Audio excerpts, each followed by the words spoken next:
வணக்கம். வாத்தியார் எம்ஜிஆர் என்ற நமது யூடியூப் சேனல் மூலமாக நான் உங்கள் வேல்முருகன். புரட்சி தமிழர் எடப்பாடியாருடைய மக்களை காப்போம், தமிழகத்தை மீட்போம் எழுச்சி பயணத்தின் மிக மிக முக்கியமான நாள் என்றுங்க. மாற்றுத்திறனாளி சமூகத்தைச் சேர்ந்த அருமை சகோதர சகோதரிகளுடன் எடப்பாடியார் கலந்துரையாடி இருக்கிறார்.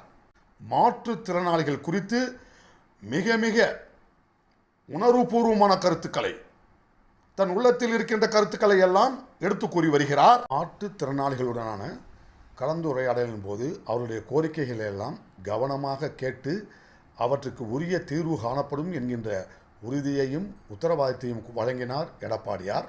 மாற்றுத்திறனாளிகளுக்கு அனைத்திந்திய அண்ணா திராவிட முன்னேற்றக் கழகத்தின் ஆட்சியில் ரூபாய் 52 கோடி மதிப்பீட்டில் 10,000 பயனாளிகள் பயன்பெறுகின்ற வகையில் இணைப்பு சக்கரங்கள் பொருத்தப்பட்ட பெட்ரோல் வாகனங்கள் வழங்கப்பட்டதையும், தசை சிதைவு நோயால் பாதிக்கப்பட்டவர்களுக்கெல்லாம் பயன்பெறுகின்ற வகையில் மின் கலனால் இயங்கக்கூடிய நாற்காலிகளை எல்லாம் ரூபாய் 45 கோடி மதிப்பில் 5,000 பயனாளிகளுக்கு வழங்கப்பட்டதையும், அரசு பணிகளில் மாற்றுத்திறனாளிகளுக்கான இடஒதுக்கீட்டை 3%லிருந்து 4% உயர்த்தி வழங்கியவர் எடப்பாடியார்.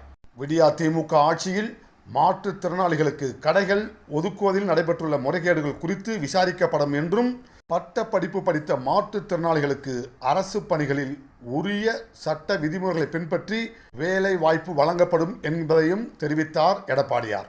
வாழ்க்கையை போராடி வாழ்ந்து கொண்டிருக்கின்ற மாற்றுத்திறனாளி சமூகத்திற்கு அனைத்திந்திய அண்ணா திராவிட முன்னேற்றக் கழகத்தின் அரசு முழுமையான ஒரு வெற்றியாளர்களாக நீங்கள் வலம் வர அனைத்திந்திய அண்ணா திராவிட முன்னேற்றக் கழக அரசு பாடுபடும் என்ற உத்தரவாதத்தை, உறுதிமொழியை வழங்கினார் எடப்பாடியார் என்கின்ற நல்ல தகவலை உங்களுடன் பகிர்ந்து கொண்டு விடைபெறுகிறேன். நன்றி, வணக்கம். வாழ்க தமிழ், வெல்க அனைத்திந்திய அண்ணா திராவிட முன்னேற்றக் கழகம்.